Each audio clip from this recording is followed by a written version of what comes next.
Welcome to the Jim Acosta Show. It's another day that ends in Y, and Donald Trump profiting off of the presidency. Trump was standing in front of his brand new Qatari Air Force One earlier in the day while claiming that he is not really profiting as much or more than anybody else right now, despite the fact that he's gotten this huge windfall in the crypto markets and you name it. But there's a lot to discuss when it comes to election integrity in this country, as the term goes, and whether or not Trump might actually try to meddle in the midterms. It appears he already is. Let's talk about this with Marc Elias, the founder of Democracy Docket, and also an elections attorney that is very well respected. Marc, great to see you as always. Great to be on with this new format. It's been a while. It has. I was always angling to get on your show when you were on linear cable, and now I am even more excited to be on because you are taking the country by storm. Hey, I appreciate it. You are as well. And Democracy Docket, I mean, it is indispensable for folks out there who haven't seen it. I doubt that anybody who's watching this has not seen it, but if you have not seen it, it's extremely valuable because it gets into the nitty-gritty of all of these very important election issues.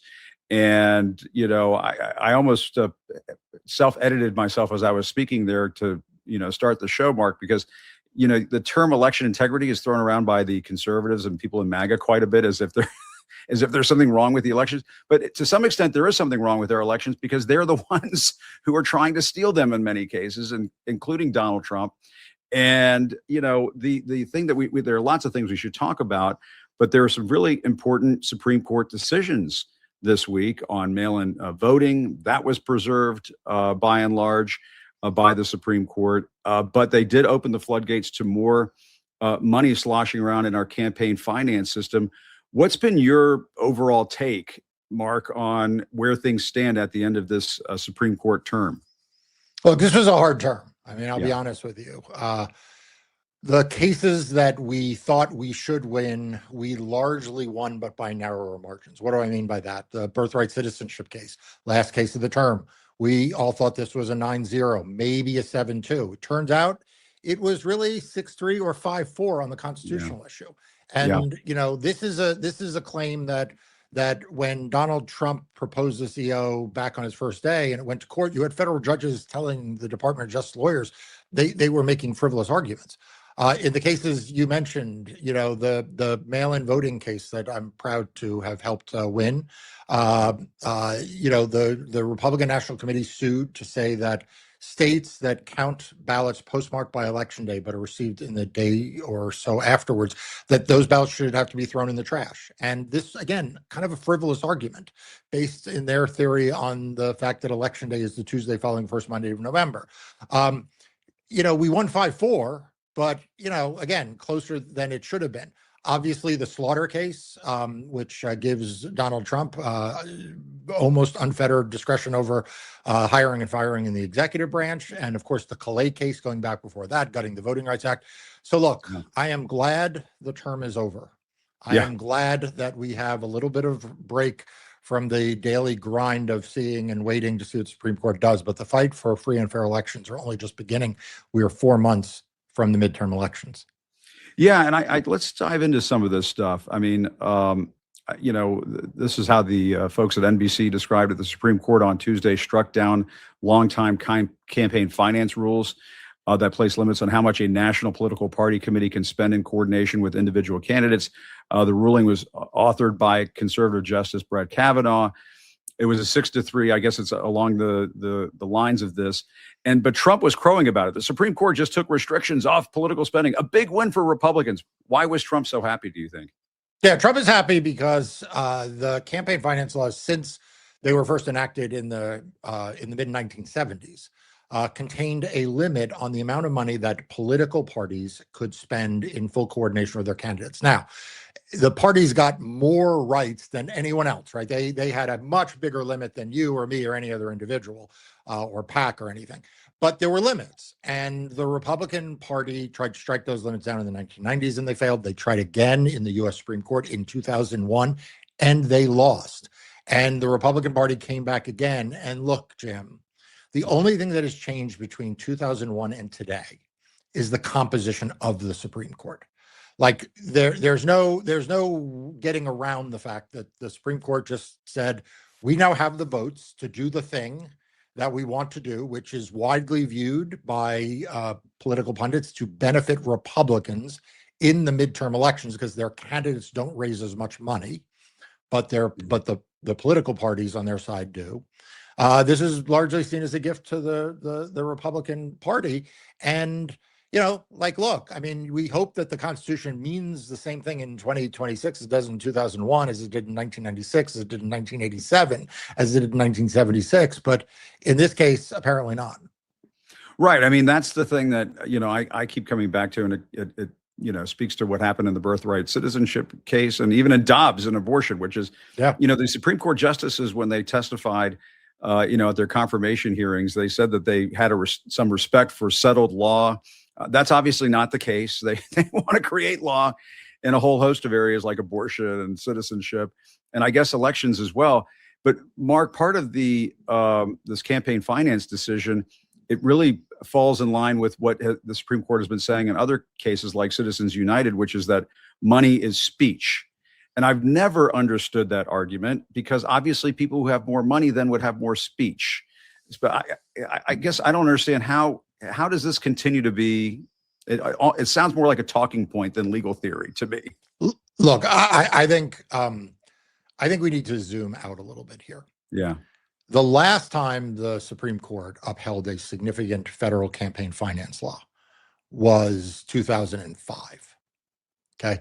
It's been 20 years of Republicans dismantling piece after piece of the federal campaign finance system. Citizens United in 2010. But there have been other cases along the way. And I mean, I think the question, Jim, is, the campaign finance laws were built to be a tapestry of interlocking provisions that reinforced one another. So the ban on corporate independent expenditures, like you mentioned in Citizens United, that was not, like, you can't just take that out and think that the tapestry is going to still look the same. And it has, in fact, not looked the same ever since, right? It's a very distorted system. And the same here. You cannot take this thread out and still say you have a tapestry. I think where we are going, and I don't know if this is making news or not, but it's the first time I've said it out loud, I think where we're going is the Republican Party is going to continue to attack the campaign finance laws. And at some point, they are counting on the conservative justices saying, well, so many threads of this tapestry have been removed that the tapestry doesn't make any sense anymore. And then they just strike the whole thing down. Like, I mean, it's unlimited campaign spending, unlimited contributions, just let it rip. Yeah, because like literally one by one, and in each opinion, they're like, well, you don't have to worry about this because there's this other provision. And then a year or two later, the Republicans challenge that other provision. They say, oh, well, that provision doesn't make any sense anymore because this other provision's gone. And you're like, yeah, right, exactly. So, we'll see. We'll keep fighting. But I think that, there is a firm majority on the Supreme Court that is extremely hostile to any regulation of spending in elections. Yeah. And on mail-in ballots, Trump continues to, say and lie that, if you have more mail-in balloting in this country, then you'll have more cheating and people trying to do all sorts of nefarious things, despite the fact that he engages in mail-in balloting. And I believe he cast one earlier this year in a state race in Florida. But let's listen to a little bit of what he was saying in regards to this, because now he's saying because the Supreme Court allowed mail-in balloting to continue, we have to have the Save America Act. We should talk about that too. The Supreme Court ruling today in regards to the mail-in ballots, and what comes next for the SAVE Act after today's ruling? Well, because of the mail-in ballot ruling, which was a little bit surprising, gives people more time to vote illegally, let's say. But the SAVE Act is even more important, and that's the right. You have to be a citizen of our country. Okay, you have to show you're a citizen of our country, called citizenship. Voter ID by photo voter ID, and no mail-in ballots unless you're in the military, disabled, you're ill, or you're away, or even on a vacation. We're being very open about it. So Marc, I mean, Trump envisions this system where they sift through the mail-in ballots and they say, okay, well, this guy can vote for us, but this guy can't. I mean, this is the system that he envisions for mail-in balloting in this country, and it's insane.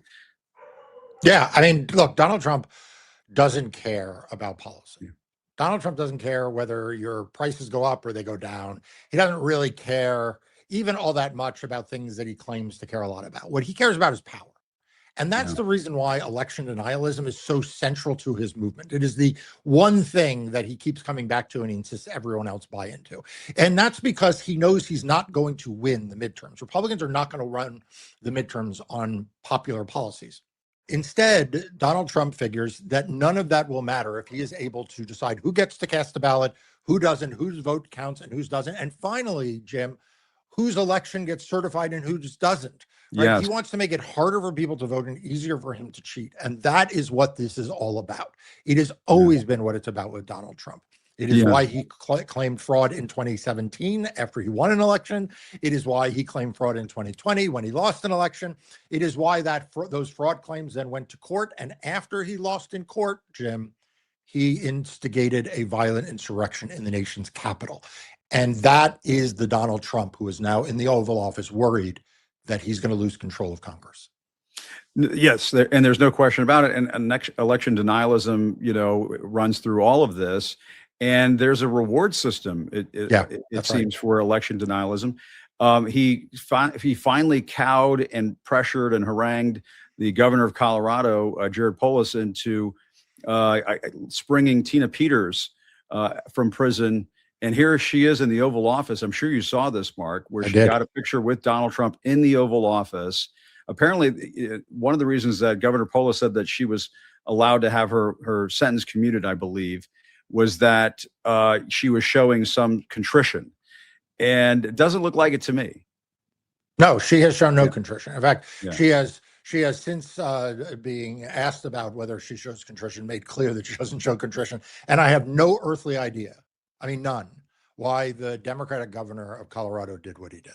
I mean, it is absolutely beyond comprehension why he thought that at a time when democracy is under attack, at a time in which Donald Trump is using every possible tool to undermine the 2026 midterm elections, that handing Donald Trump a rhetorical victory like this, a propaganda tool against those of us fighting for free and fair elections, I have no idea why he did that.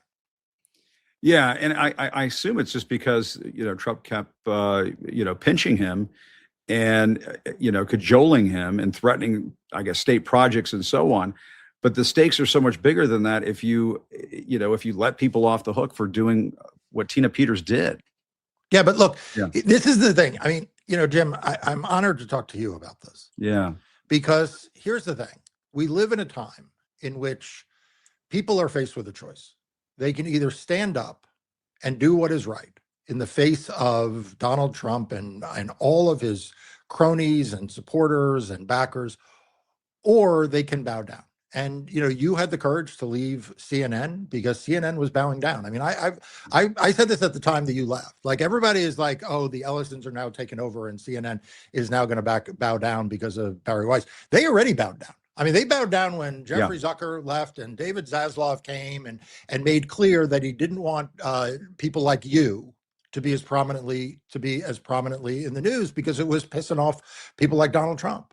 And it's going to get a lot worse at CNN, just as it's gotten worse at CBS, just like ABC settled for $14 million or $16 million for a bogus case, just like NBC gave money, Comcast, NBC's parent, gave money to the ballroom. And so, I always want to call people out like you who, didn't do the easy thing when, frankly, you could have just done the easy thing. Instead, you did the hard thing. And so, yes, does Jared Polis did he face some possible retribution from the Trump administration? Sure, but not as much as you risked.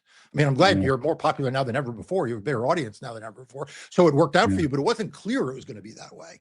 And so, we just need more courage. We need more courage from politicians. We need more courage from leaders of states. We need more courage from big law firms. We need more courage from large media organizations. We need more courage from universities. I mean, across the board, corporate leadership, we need more courage along the way. And, saying that there will be retribution from the government is not an excuse for cowardice.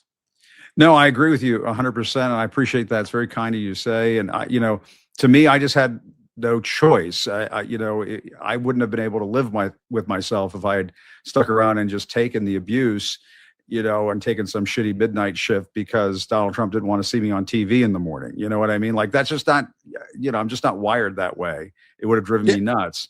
And the thing that is crazy about it, if I can just add, is, you were incredibly popular. Like, I mean, the thing about these for-profit businesses, it'd be one thing if they said, look, we're doing these things because, sure, they please Donald Trump, but it also makes us money. Like, that was kind of what they argued about Colbert, right? That Colbert show cost money. You were one of the few anchors and talent at CNN that had truly an independent following. Like, I mean, there are a lot of people who watch CNN because it's CNN. There are people who watch MS Now because it's MS Now. But there are some people on those shows, on those stations, that people are watching because it's that person, and they are more loyal to that person than to the brand of the channel. And you were one of those people. You were one of the few people. I'll just say, I stopped watching CNN when you left. I used to watch you for you. And the truth is that this ultimately, in the end, costs these companies money, which just goes to show how cowardice it is, because it's not even motivated by capitalism. It's just motivated by fear. Yeah. Well, some people are making off like bandits, I suppose, for going along to get along. And I guess that may be a component in all of this. But I couldn't agree with you more. And it just breaks my heart to see folks in our industry doing this. And I hate to see what's happening over at CBS right now, Mark, because, I mean, 60 Minutes has historically been a bulwark for our democracy. And what are we going to do without 60 Minutes on the case as we go into these midterms and into the 2028 election cycle, when Donald Trump and his cronies are obviously going to try to, pull a fast one and try to see what they can get away with. And you need folks like 60 Minutes on the beat, walking the beat, doing the job. And, just in the last 24 hours, we've seen Exhibit A and why all of this is so important. Trump, was standing in front of his Qatari Air Force One today, just this in the morning, insisting that he wasn't profiting off the presidency, not really any more than anybody else was doing well these days. And if you look, Steve Ratner, the great Steve Ratner, who was on Obama's Auto Task Force, I'm sure you've seen some of his tweets. I just want to show them to folks because they need to see these, how much money Trump has made in crypto and how much people have lost investing in his crypto. Steve Ratner, Trump has earned $2.3 billion. No, the other slide, the slide that we had on before was that one works too, but Trump has earned $2.3 billion since the beginning of his presidency through 4 different crypto schemes. The common denominator for each, the Trumps win big and you lose. And it just shows you how much money people have lost and how much he's gained throughout all of this. But Mark, it comes back to your wheelhouse, because the reason why they want to somehow cheat their way into keeping their majorities or, keeping the White House is they want this grift, these schemes, this cronyism to continue. That's exactly right. Yeah. And they know that that the one thing that can hold Donald Trump accountable is elections. I mean, the courts will hold him accountable on policy 1 or policy 2, and I don't want to minimize those things. The victories that you've seen in court from organizations that have brought challenges to his executive orders and to his encroachment on civil liberties, those are critically important. But ultimately, what Donald Trump knows is that the threat to him in losing the ability to pillage and steal and grift and whatever, that the thing that stands in his way is losing power. And Republicans in Congress are not standing up to him. And Democrats, if they take control of Congress, will be able to at least stand up to him, do investigations, and make it much harder for him to do these things without there being some political pushback. And that's why he is so focused on the midterm elections. No question. Yeah. And I'm just curious what you think, Mark. I mean, because there is so much at stake for Trump. I'm going to talk about this later on in the show. I'm going to end the show doing a big, takedown of this. But, but before you go, the thing, I guess the $1 million question is, and I had this debate with James Carville about this, and he poo-pooed the idea that Trump could, somehow steal the midterms. He now thinks that Trump's just going to walk away from the presidency after losing the midterms really badly, which I that could happen too. Who knows? But while we're all, engaging in these parlor games and trying to predict what's going to happen, I do think that part of what's going on right now, and I'm just curious what you think about this, is they're just trying to see how much they can gum up the works, see how much chaos they can spin up, try to throw the election into so much doubt in this state over here, or that district over there, that it becomes impossible, or they think it would become impossible for a new Congress to be seated. And then I could get tied up in courts, and that maybe we won't get a new Congress seated until April or May or June of next. And they can just cause this unprecedented, batshit crazy constitutional crisis. Do you see that as the potential end game here? Or do you see, I mean, I was at a dinner the other night where I was listening to some nice people who work in elections, and they think that the elections are going to go fine this November, and our democracy will hold. What do you foresee happening? And I know predictions are not worth all that much, but sure. What do you think? So here's how I look at it. Number one, we're going to have elections. Okay, so anyone who is out there worried that he's going to cancel the elections, the president can't cancel the elections. The elections are set by the U.S. Constitution, by the term of office, and they're run and administered by the states. So like when people say Donald Trump's going to cancel the election, if Donald Trump issued a proclamation saying the elections are canceled, the states would just shrug their shoulders. I mean, like Donald Trump doesn't run any of the machinery of elections. So we're going to have elections. The question of what they're going to look like, I think we need to stop thinking of as an on-off switch and start thinking of as a continuum. So it is not like there is this on-off switch of free and fair, right? Up is free and fair, down is not free and fair. It's rather a continuum. And over time, we have worked historically on a bipartisan basis to make elections more free and more fair, right? The 15th Amendment was an effort to make elections more democratic, more free and fair by enfranchising Black men. The 17th Amendment, which gave direct election of senators, made them more free and fair. The 19th Amendment, giving the right of women to vote, made them more free and fair. The Voting Rights Act, 1965, the 26th Amendment, the 18-year-old right to vote, right? All of these were in progression of making the elections more democratic and more free and fair. I think what Donald Trump is going to try to do is a few things. The first is he's going to try to substantially make them less free and fair. In other words, it will be harder for people to vote who Donald Trump doesn't want to vote. Now, will it be impossible? No, it will never be impossible. But I always point out to people, and you covered a lot of election nights, what is one of the things we always talk about on election day? We talk about the weather, right? Why? Because like rain can keep people from voting, right? And if rain can keep people from voting, just imagine what the federal government can do to just make it just a little bit harder, a little bit less pleasant to vote. And so I think we'll see more of that. I think that Trump knows that that's not going to be enough. That's why he tried to rig the elections through redistricting, right? He thought he could steal districts or rig districts through lines. That didn't work out as well as he had hoped. And so then we're going to see him say that the counting is not accurate. He's already doing that in California, right? He's already laying that groundwork in California. And I think we'll see him do that in other states. Then he'll argue that the elections shouldn't be certified in places where Democrats won. Again, something he's done before. Now, this is the point, Jim, where we get to kind of this fork in the road, right? Because this is the point at which he loses the election, he loses the counting, he loses the fight over certification, he loses in court, right? And then you get to this moment, which we saw in 2020 when January 6th happens. And so the question for all of us is, when he gets to that point, what does he do? I don't think he'll ever concede. I don't know that it'll look exactly like January 6th, but I think he's going to do things that are outside the legal system, not courts, outside the normal political system, not speeches and the like, that, are going to be efforts to prevent him from having a majority of Democrats in the House and Senate. And I think we need to be prepared for that as lawyers. We need to be prepared for it in the court of public opinion. And we need to be prepared for it as citizens and activists and organizers to make sure that doesn't happen. Yeah, no, I mean, the long and the short of it is we're not out of the woods yet. And Democracy Docket, Marc, finally, it's been a spectacular success.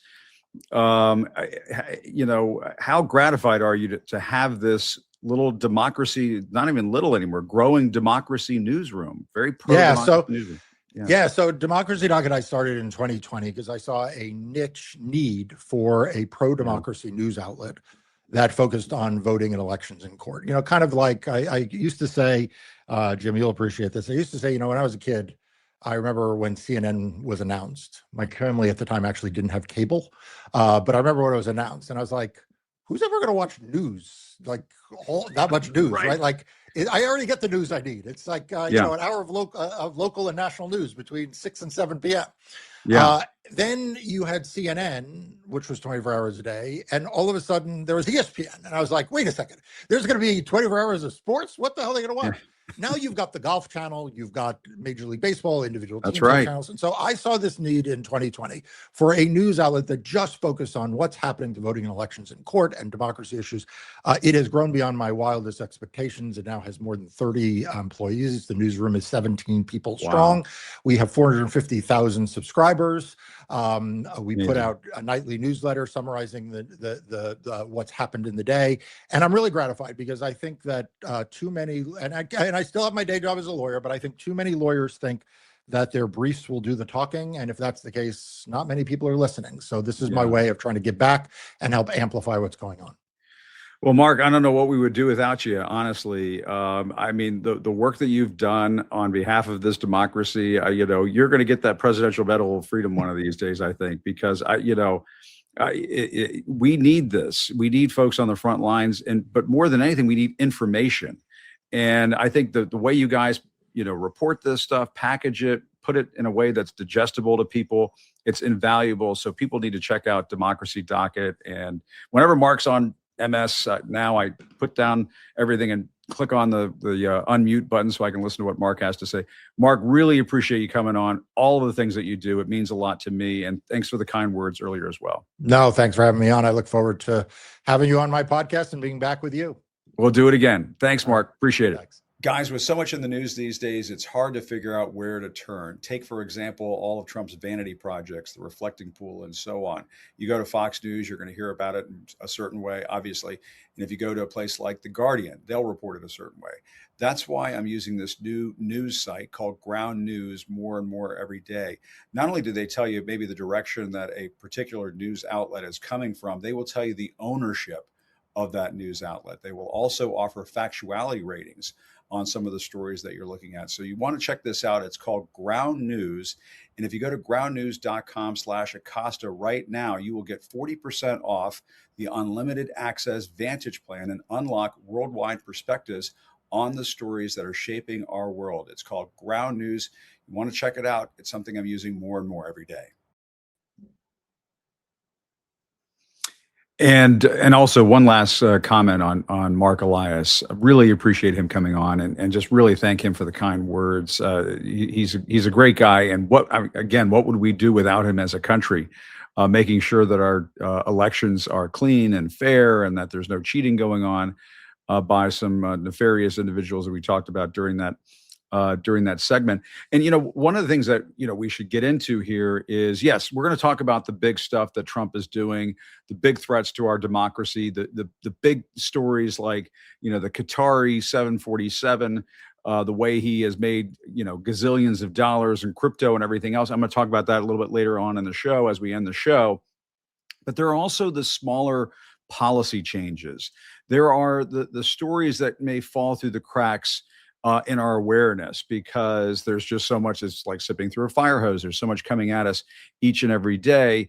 And, one of the things that caught my eye is, this the story that I saw on NPR, the Justice Department releasing a memo this week that quietly calls into question decades of civil rights protections for Americans with disabilities and stirred fear and anger among advocates and families.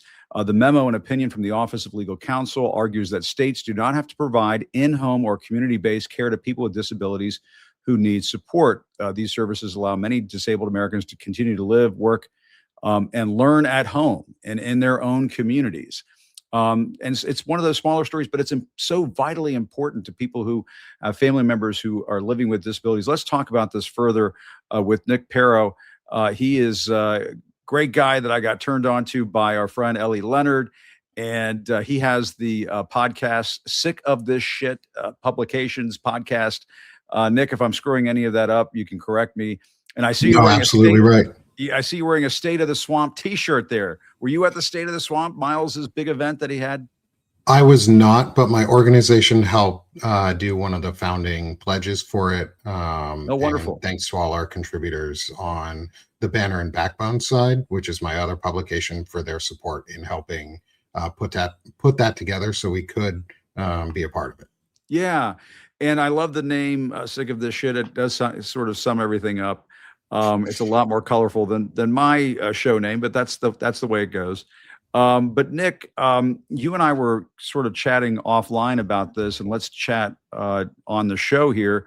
Your thoughts on the DOJ coming out with this memo that, it's why would they even want to do this? And of course, there's Bloomberg has a story out that says Stephen Miller may be the driving force behind this. Surprise, surprise. Yeah, surprise, surprise that one of the most hateful people in this country is trying to hurt and silence people with disabilities, follow both the Nazi and the Confederate playbook of silencing dissent and turning it into a disability.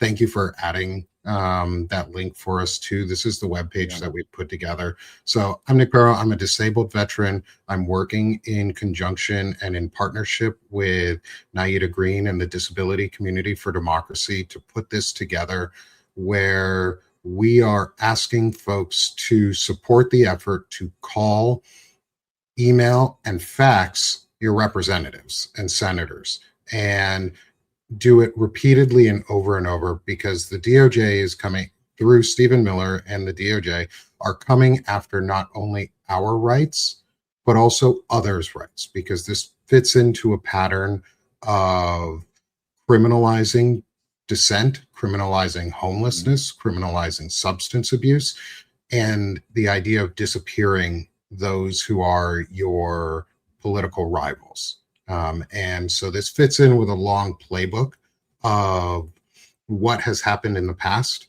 and what we could possibly see happening now within our country.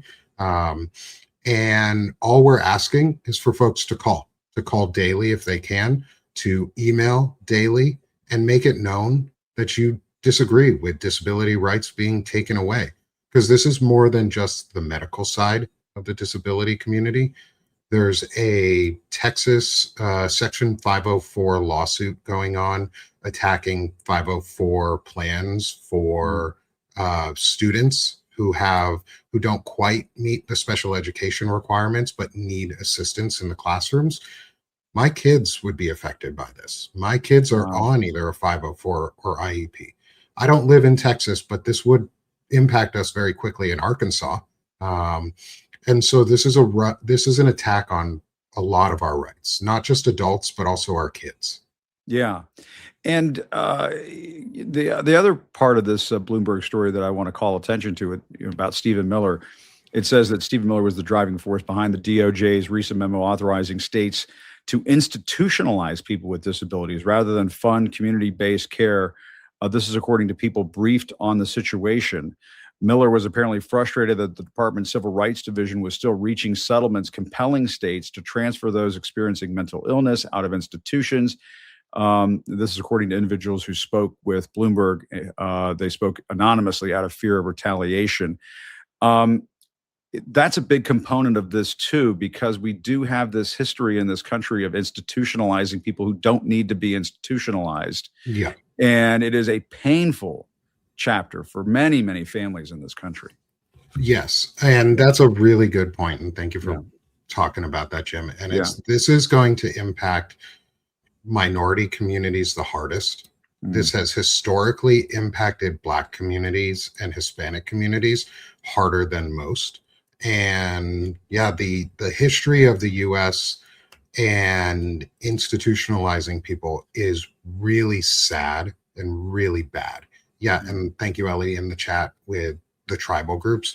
This is also going to heavily impact our territories, because they also fall under the directives of the Olmstead memo, where they are offered federal support, and that people are able to live in home and receive the care that they need without being forced into an institution. And as a veteran too, the idea of forced institutionalization for those of us like myself who rely on the VA healthcare system and the mental health system and who speak out, it's really scary. The future of that is really scary. And can I go safely to my mental health provider at the VA and speak to them about my issues? Can I safely go for an appointment? And will I be just picked up and taken if I go in for an appointment? Will I be locked away? Will my wife and my kids know about it? Would my wife be locked away? Would someone in my family, because I speak out, be locked away because of it, as a way to silence me. And that's a fear that so many of us are really starting to come to terms with, of what is going to become of this if we don't stand up and do something now. And so our goal is actually to codify these rights into law. And we have the ability to do that. We are asking to, when you call, is to obviously give a personal statement, use our script, give a little bit of a personal statement on what this would impact you.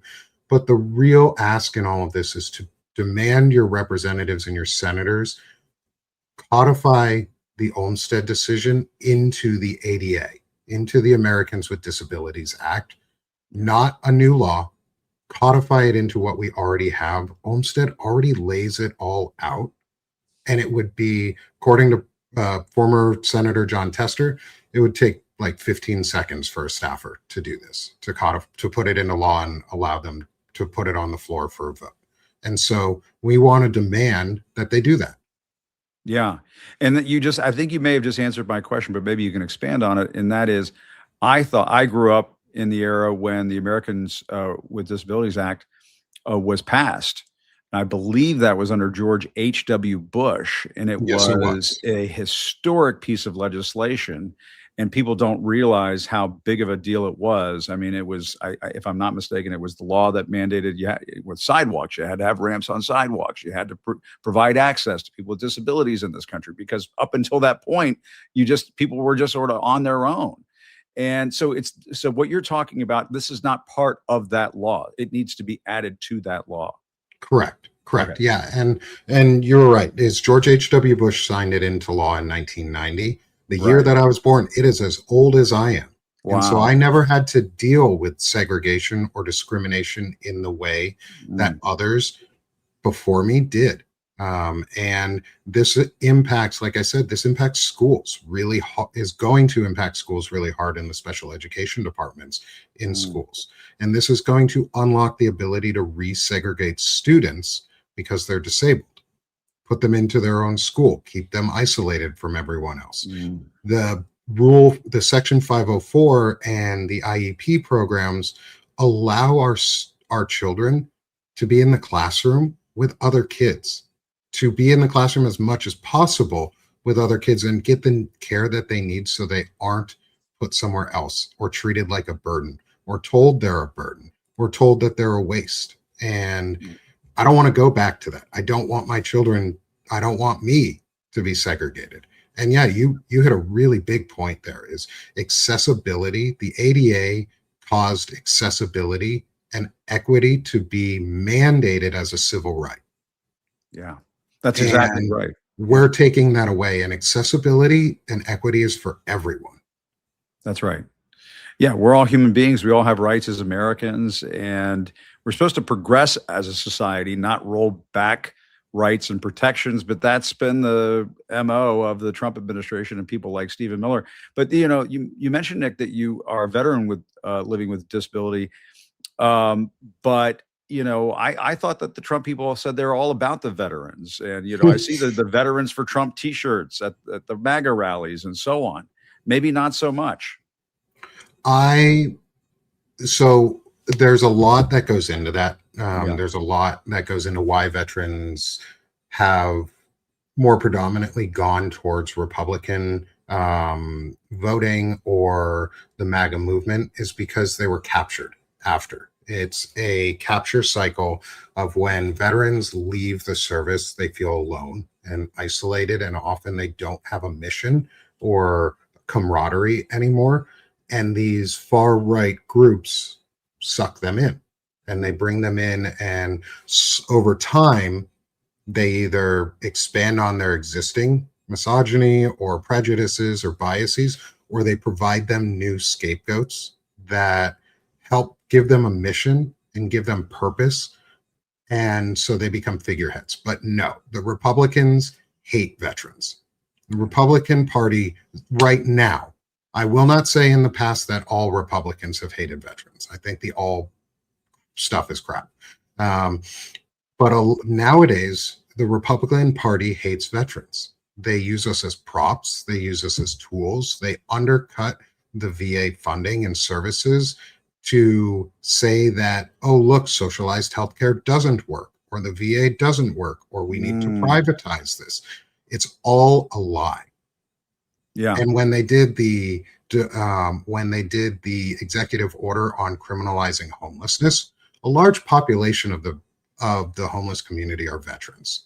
That's right. And the most diverse community in this country are veterans, which is a problem for white supremacists, is because there's so much diversity of thought and idea on the veterans side. And most of us are not as conservative as people want to believe.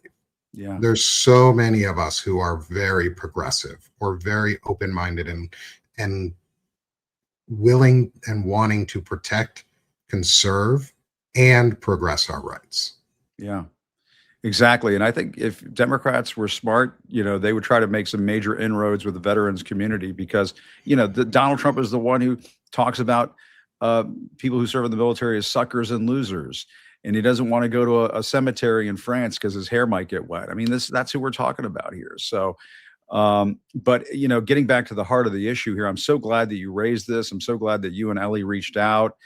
And for more on this, folks can look at broadbanner.com. Of course, check out Nick's podcast, Sick of This Shit, which I wish I had thought of that first. Kudos to you for thinking of that. I'm glad it was open when I got it. And for fighting the good fight for people who traditionally in this country have been really overlooked by our politicians. And so kudos to you for doing that. And as I was starting to dig into this, I'm thinking to myself, my God, is Stephen Miller at the heart of everything that is evil that is going on in this country right now? It's pretty like much. You turn over a rock and there he is again. And yeah. To see him in the middle of this, it's just astounding. He's the Smegalomaniac. He is like Gollum. He appears when nobody wants him. He's just a horrible human being. Yeah. And he's trying to hurt people. And that's what this is it's going to hurt people. And I'm doing that again. I want to shout out the partnership that I've done with the Disability Community for Democracy and Naida Green to get these scripts put together, get these templates put out there. We are working on more. The disability community and I are working on more scripts that we're going to be putting out so that you can make additional calls that are not always the same, additional emails. There's links at the bottom here of this webpage which allow you to find your representative and your senator very easily, as well as there's a link for free faxing, because many representatives and senators still take faxes. And so if you want to send a fax for free to them, they're really hard to ignore, and it leaves a paper trail. So please go to those links, try and make this just part of your day, part of your morning routine, so that that your rep and senators know that you're pissed about this. Yeah. Well, Nick, great work as always. Keep us posted. Let us know how this thing develops, because it's so darn important. And I'm so glad to meet you. Really appreciate the time. Thanks for what you do. Thank you so much, Jim. I really, really appreciate you taking the time to have me on today, for helping us spread this awareness and get this message out there. I really appreciate all the work that you're doing. It's incredible. Huge fan. And I'm glad I didn't sort of fanboy too much over here. It's been a lot of fun to get to talk to you today. No worries. Anytime. And I'll repost some of your stuff too, so people can see it in more ways than one. But awesome. Thank you so much. Thanks, Nick. Really appreciate it. Kudos to you. Best of luck. Thanks a lot. And, and I talk about this from time to time on the show, and it really gets back to, are we going to take care of one another in this country? I just saw this story that NBC is reporting that ICE detained a nun. Have you guys seen this? Sister Letitia Ugboa, if I'm getting that wrong, forgive me, who is also a registered nurse at the South Texas Health System, was walking to Our Lady of Sorrows Church in McAllen, Texas, when she was detained. And apparently she just got out. And I saw Congressman Joaquin Castro talking about this and posting about it on social media. And I just, when we're arresting nuns, when ICE is arresting and detaining nuns, what in the name of all that is holy are we doing in this country? And, but the people behind this, and you've heard me talk about this time and again, corruption without competence. That is the storyline of the Donald Trump administration 2.0. The incompetence, it's absolutely run amok in this country. I've shown you all the pictures down at the mall and the Kennedy Center and, the reflecting pool and everything. And they're just totally incompetent. They run ICE like a bunch of clowns. And, it's embarrassing. It's embarrassing for this country to see our immigration authorities detaining nuns. That right there should result in firings. And of course, it won't result in any firings. I don't know what Mark Wayne Mullen, the DHS secretary, is doing, but he should be ashamed of himself for not getting to the bottom of this. And he should immediately fire the people who detained a nun. But of course, that won't happen. There's no accountability. And that, I think, is the moral of the story with what we were talking about at the top of the program. Trump just absolutely fleecing this country, fleecing his own supporters, making billions of dollars. I just want to call attention to the fact, this was reported in the New York Times, many other outlets last night. I want to walk through a couple of things. And, Trump released his financial disclosure form. And the New York Times reported it this way, that Trump pulled in $1.4 billion from crypto ventures. This is according to his financial disclosure forms. One of his biggest hauls in 2025 came when an investment firm tied to the United Arab Emirates bought nearly half of the Trump's main crypto company, World Liberty Financial. Trump also collected hundreds of millions of dollars from sales of his Trump meme coin and World Liberty's sale of its own digital tokens. These are all things that he's profited on because he got back into the White House. People wouldn't want to buy a Trump meme coin had he lost to Kamala Harris. But of course, he's been just completely fleecing the country and his own people. The results detailed in Trump's mandatory financial disclosure report for 2025 and released on Tuesday pulled back the curtain on the president's business operations. Again, this is all out of the New York Times. And, it just goes on and on and on how much money he has made in all of this. And I guess Trump was asked, he was standing next to, here it is right here, $742 million more made in 2025 versus 2024, $636 million in Trump meme coins. That is like 10 times as much as he made at Mar-a-Lago and 5 times as much as he made at his damn golf club. And he was, and this just goes to show you the people who bought the crypto stuff, the Trump crypto stuff, he made $2.29 billion. His investors lost around $2.28 billion. This is according to Steve Radner, who's been putting out some amazing graphs and charts on all of this. Steve, who's often on Morning Joe and MS Now, he was the Obama auto czar. Here's another one. How World Liberty Financial essentially has been a pump and dump scheme by the Trump family. And I think I sent over, just looking at my iPhone, the Apple stocks. When you look at the Apple stocks on your iPhone, this just goes to show you the Trump, if you bought one of these World Liberty Financial crypto assets at the beginning of the term, you paid about 25 cents each. I think it's this, yes, this one, exactly. It cost you about 25 cents each when he came back into office. These things are now worth about 5 cents. And so people have just been completely screwed over in all of this. And, Trump was asked about his financial disclosure form today as he's standing outside of his brand new Air Force One that was provided to him by the Qataris. This is a whole other thing. The Qatari Air Force One, $400 million. That's what this jet is worth. That was given to him by the Qataris. The Air Force estimates that the modifications to the jet will cost taxpayers $400 million. So that's how much this is all costing. But Donald Trump is standing next to the Qatari Air Force One earlier in the day, and he's asked about how much money he's making. I think we have that soundbite. We should play it. Let's listen to it. What message do you send to average Americans? Well, I don't get involved in my personal. We have funds that run my money. But you are benefiting. Well, I've made a lot of money before I became president, and they invest my money, and I don't talk to them. I don't even speak to them. So I have many people. I don't know what they call it, closed accounts or something. You put your money in, and that's it. I don't talk to them. They're big institutions, and they run it. But yeah, I've had a great career. In business, I've had a great career. Concerns about conflict of interest? I don't know if I've had a better career in politics or business, but I had a great career in business. And, you know, you saw the cash, and you report the different things. And what they do is, we gave it, I think it's called the blind account, but they take it. And I never speak to any of the people that run the money, but they're big institutions, and they invest in whatever they invest in. So there you go. That's his explanation on all of You know that. I just want to point out, Trump says, you know, I never speak to any of the people that run the money. That was what he said just now, speaking to reporters outside of the Qatari Air Force One.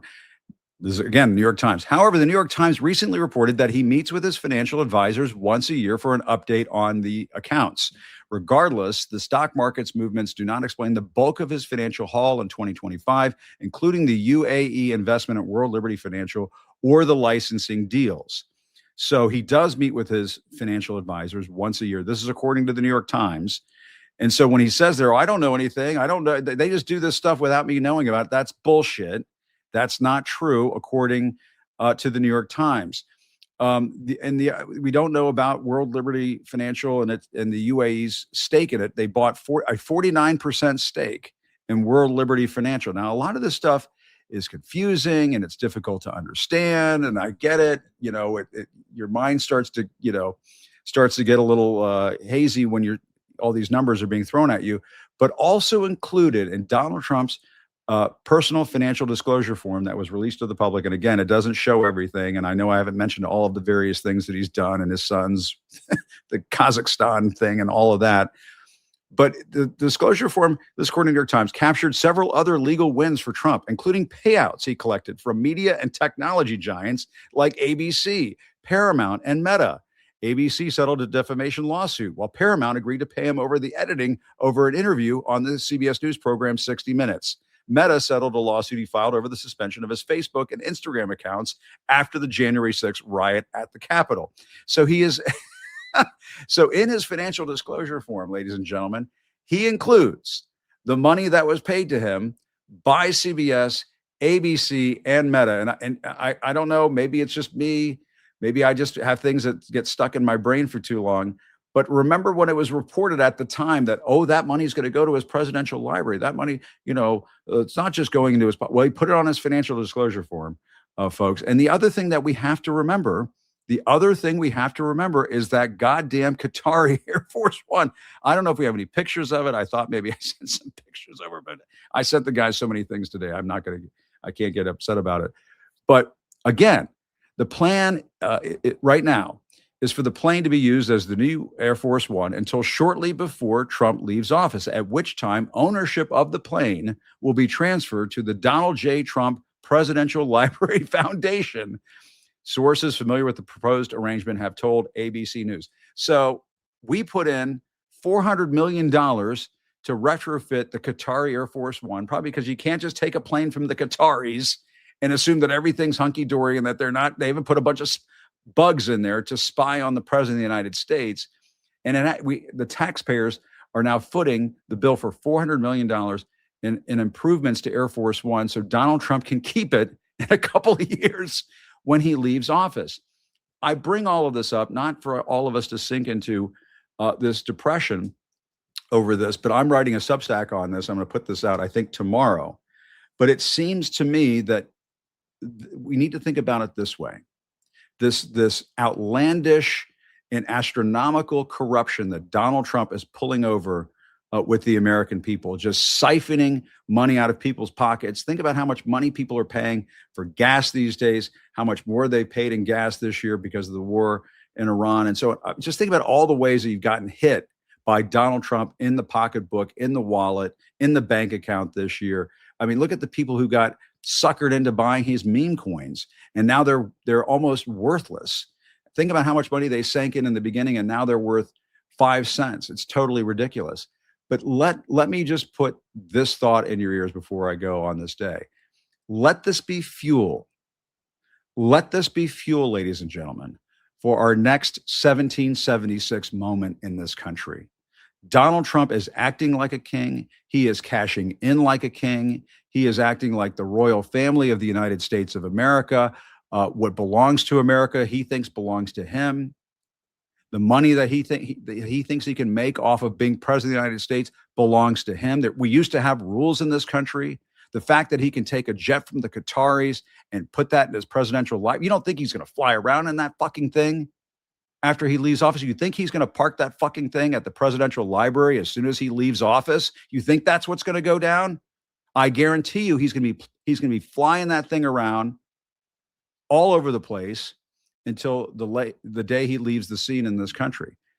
But let this be fuel. Let this corruption, let this outlandish graft, let this fleecing of America be fuel for the next 1776 moment in this country, the next revolution that comes in this country. You're seeing all these elections that are taking place right now where you have progressive candidates knocking out establishment figures in the Democratic Party.